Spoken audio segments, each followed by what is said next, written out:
Welcome to my channel. Jangan lupa subscribe, like, dan komen. Happy watching. Semalam dengan janda bab 19. Keputusan bulat Kaisar. Ana segera menjauhkan ponselnya saat lagi-lagi dia membuat suara mual yang berusaha ia redam. Sungguh, ia tak menyangka mualnya akan datang di saat ia menghubungi orang tuanya.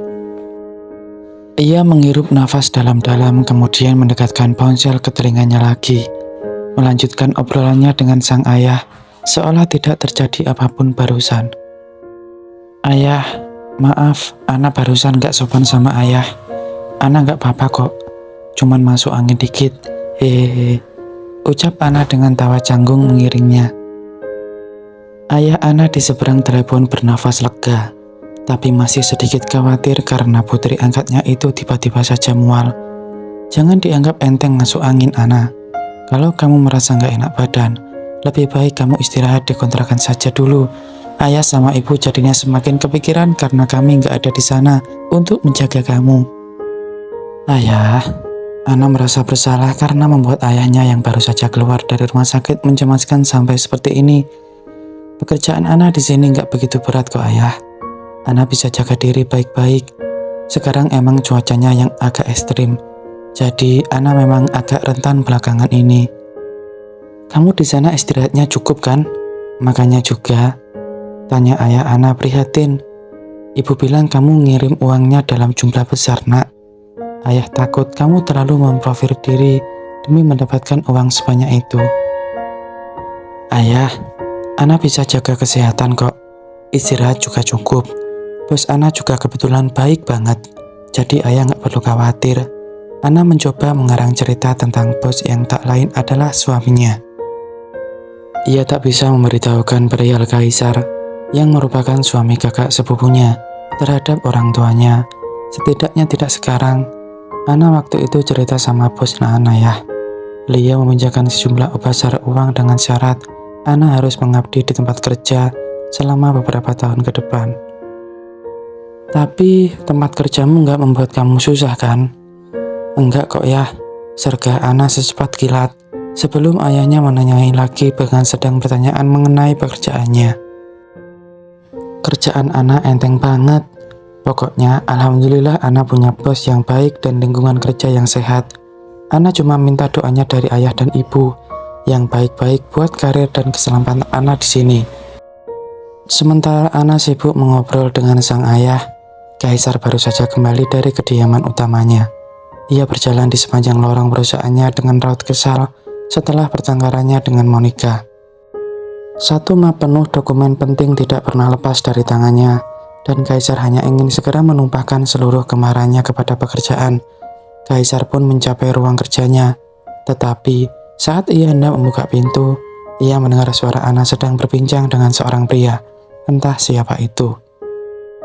Pikiran Kaisar langsung dipenuhi oleh emosi negatif. Ia langsung masuk ke dalam tanpa berpikir dua kali lagi dan mengonfrontasi Ana langsung. Siapa yang kamu telepon selagi saya pergi, Ana? Tanya Kaisar dengan suara dingin. Ana yang baru saja menyadari kedatangannya sontak bersiap kaget. Wanita itu menegakkan punggung dan melihat Kaisar yang sudah merengut menatapnya. Apa hal lagi yang salah dengan Ana? Padahal dia tidak melakukan kesalahan apapun. Ana segera meletakkan telunjuknya di bibir kemudian kembali berbicara dengan sang ayah. Jelas sekali sang ayah mendengar suara Kaisar. Ana menggigit bibirnya ketika ayahnya menanyakan asal-muasal suara seorang pria yang ia dengar barusan. Ana, siapa di sana? Kamu sedang bersama dengan orang lain sekarang, nak? Ayah Ana bertanya dengan heran sekaligus curiga. Ana terkekeh pelan lalu melemparkan tatapan memohon kepada Kaisar supaya tidak bersuara lebih dulu. Itu bos Ana ya. Ana minta maaf. Kayaknya teleponnya udahan dulu ya. Ana kerja dulu ya. Nanti Ana telepon lagi kalau senggang. Assalamualaikum. Waalaikumsalam, nak. Ana baru bisa mengeluarkan seluruh ganjalan di tenggorokannya begitu panggilan dengan sang ayah berakhir. Ia menatap Kaisar yang terlihat amat sangat bad mood. Wajah pria itu gelap dan Ana tidak tahu alasannya.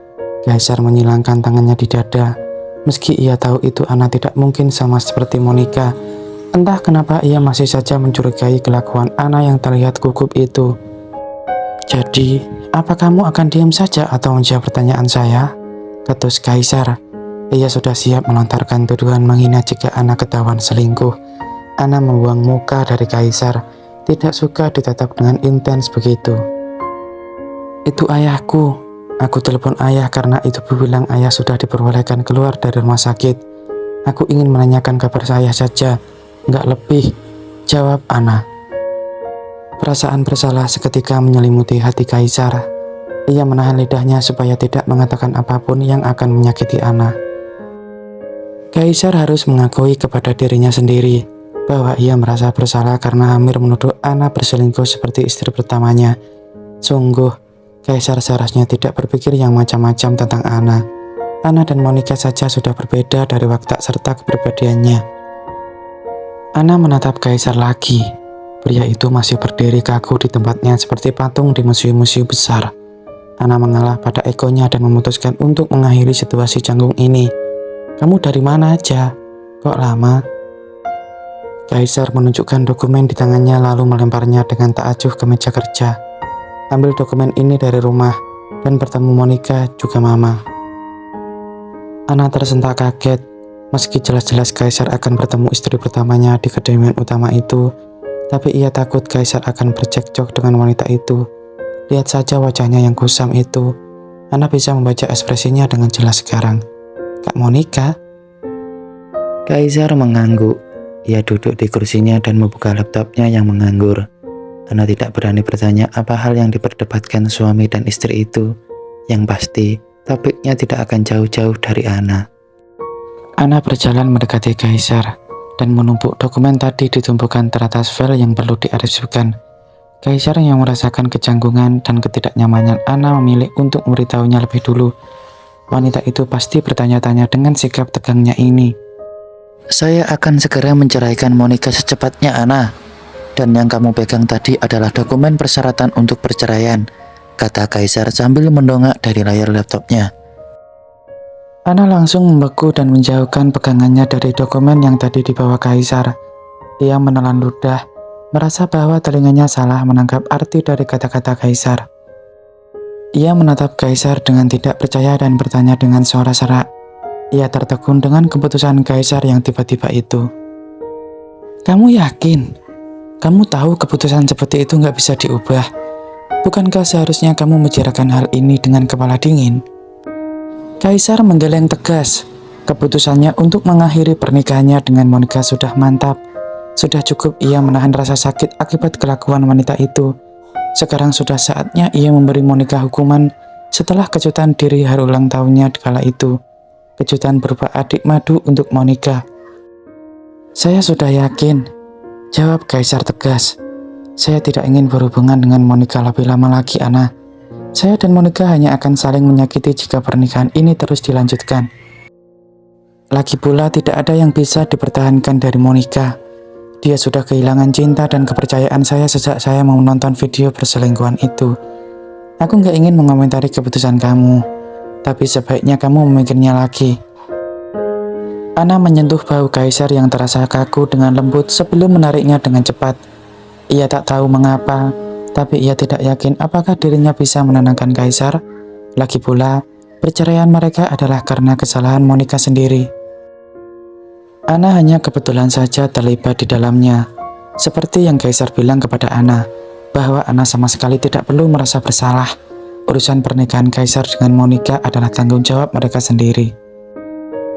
Aku cuma mau bilang, semoga kamu gak menyesal sama keputusanmu, imbuh Ana dengan nada was-was. Kaisar menyandarkan punggungnya ke kursi kemudian memutar kursi kerja tersebut menghadap Ana. Hal-hal seperti itu adalah urusan saya, Ana. Ana langsung mundur selangkah. Ia lupa bahwa ia tak boleh melampaui batas dalam kehidupan Kaisar. Memangnya apa istimewanya status istri kedua dalam hidup Kaisar? Meski Kaisar dan Monica bercerai nantinya, Ana akan tetap menjadi pilihan kedua Kaisar karena pernikahan pertamanya gagal.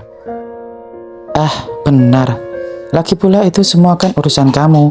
Di sini aku hanya orang luar dan gak berhak ikut campur dalam kehidupan kamu, kata Ana lirih. Kaisar bisa merayakan emosinya dipermainkan lagi. Ia kesal bukan main dengan pilihan, kata Ana. Urat kemarahan menyembul di dahinya dan ia mencengkram lengan kursi kerjanya dengan kuat. Siapa bilang kamu orang luar, hah? Kami itu bukan orang luar, tetapi istri saya, seru Kaisar dengan mata melotot. Ana tersentak kaget dan menatap Kaisar dengan bingung. Jangan coba-coba mengatakan hal seperti itu lagi di hadapan saya. Kamu istri saya, ibu dari anak-anak saya. Saya tidak suka kamu menganggap remeh peramonmu dalam kehidupan saya.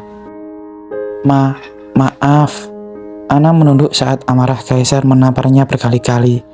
Dia selalu merasa rendah diri karena statusnya yang berada di bawah Monica. Tapi itulah kenyataannya. Meski harus Ana akui kata-katanya terlalu kali ini. Pantas saja Kaisar marah. Aku minta maaf. Aku janji gak akan mengatakan hal seperti itu lagi di depanmu. Kaisar menghela nafas. Kepalanya jadi berdenyut-denyut nyeri berkat Ana. Baguslah. Satu istrinya membuatnya murka karena perselingkuhannya, dan istrinya yang satu lagi merasa insecure pada dirinya sendiri. Padahal Kaisar sudah memberitahunya supaya tidak membebani pikirannya dengan hal-hal yang tidak berguna. Semua wanita memang keras kepala. Ana, dengar. Ia mengut-ngetukkan telunjuk ke lengan kursi, membuat Ana mengangkat pandangannya kepada Kaisar. Setelah saya dan Monica bercerai, kamu akan menjadi satu-satunya istri saya. Jadi, kamu tahu kan apa artinya itu? Jangan pernah mengecewakan saya. Jangan pernah sekali-sekali kamu membuat saya marah dengan berselingkuh seperti yang dilakukan Monica. Saya berkata demikian bukan karena saya tidak mempercayai kamu, tapi itu benar-benar menyakitkan jika saya dihianati oleh istri saya untuk yang kedua kalinya. Ana hanya terdiam dan tidak mengatakan apapun. Kepalanya mengangguk kecil. Ia tahu bahwa Kaisar mengalami pengkhianatan yang membuatnya memiliki permasalahan dengan kepercayaan. Tapi kalimat Kaisar seolah mengangkatnya. Dia berkata dalam hati, "Kamu takut aku melarikan diri dengan pria lain dan membawa anakmu kabur setelah dia lahir. Itu sebabnya kamu memperingatkanku dari awal kan? Tapi kenapa aku sakit hati begini? Apa jangan-jangan aku sudah..."